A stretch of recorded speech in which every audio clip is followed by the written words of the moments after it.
The fifth collect of the Gnostic Mass describes the nature of sainthood in our church with respect to our concept of the Lord. Lord of life and joy, that art the might of man, that art the essence of every true God that is upon the surface of the earth, continuing knowledge from generation unto generation. Thou, adored of us upon heaths and in woods, on mountains and in caves. Join me if you want. Openly in the marketplaces, and secretly in the chambers of our houses, in temples of gold and ivory and marble, as in these other temples of our bodies, we worthily commemorate them worthy, that did of old adore thee, and manifest thy glory unto men.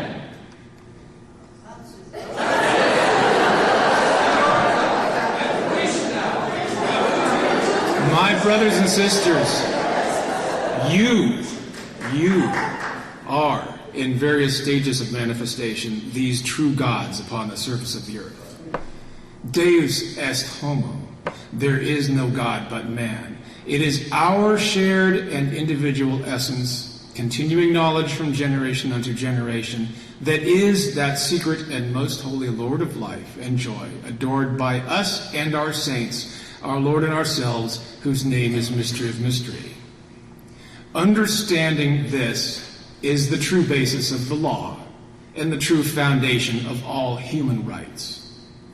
Realizing this is the essence of true kingship. Manifesting its glory is the essence of true sainthood. How can there be any higher measure of success than to understand and realize one's own divine essence and to manifest its glory, to accomplish the great work, to do your true will as a God upon earth? The wealth, status, and fame so coveted by some are mere vain baubles in comparison. Drugs to soothe the blind ego that cannot perceive or will not recognize its own essential divinity. You partake of the same divine nature as the world's wealthiest plutocrats, the world's most powerful dictators, the world's most beloved celebrities, and the world's most impoverished beggars. True kingship is realizing this. He who believes himself to be a slave is in fact a slave. But there are slaves and slaves. The beast himself was the prophet and slave of the beauteous one. One can be a slave through passion and devotion and never flag in the understanding that one is accomplishing one's will in noble service as very God of very God.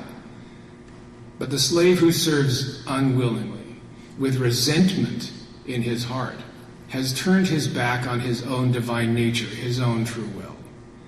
No one can free such a slave but he himself, because he is in fact a slave to his own ignorance and to his own blinded ego. If we know ourselves each to be elaborations and extensions of the divine, then how can anyone have undue power over us? How can we be dominated by any other creature without our sovereign consent? We can be deprived of our money. We can be deprived of our property, our health, our limbs, our loved ones, even our individual lives. But once we understand our true nature fully, we can never be deprived of that. And this makes us rather dangerous.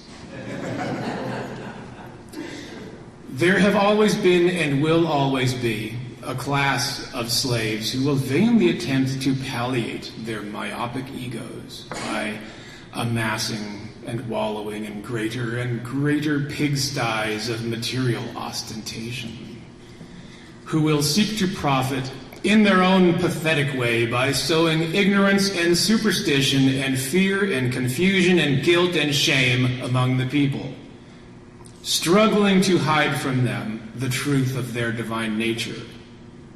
Like the vampires of folklore, their design is to reduce the humble villagers to a state of cowed subservience, that they may be more easily preyed upon.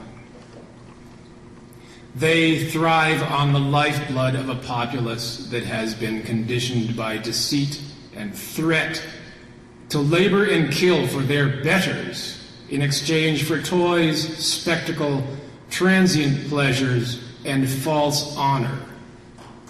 Things that numb their pain of division without satisfying it. A populace without self-understanding or consciousness of individual will, a populace that has submitted to voluntary spiritual castration, a populace, as it were, of zombies. This is why we must promulgate the law of do what thou wilt, the law of the strong, the joy of the world.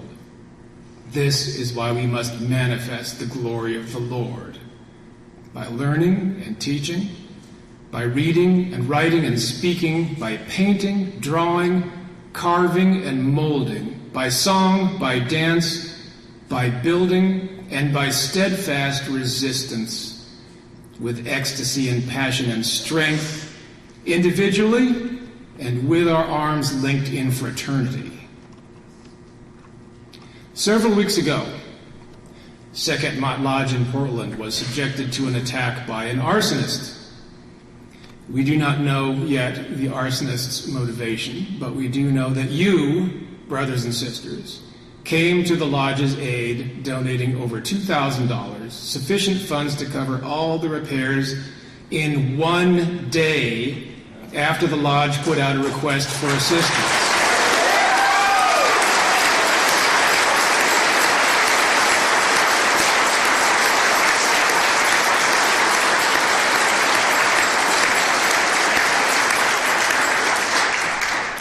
Fraternity.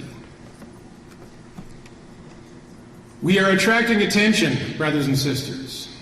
Our efforts are being noted by friend and foe alike. Eyes are turning our way. We live in increasingly interesting times.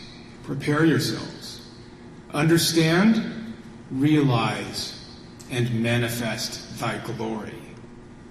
Love is the law. Love under will.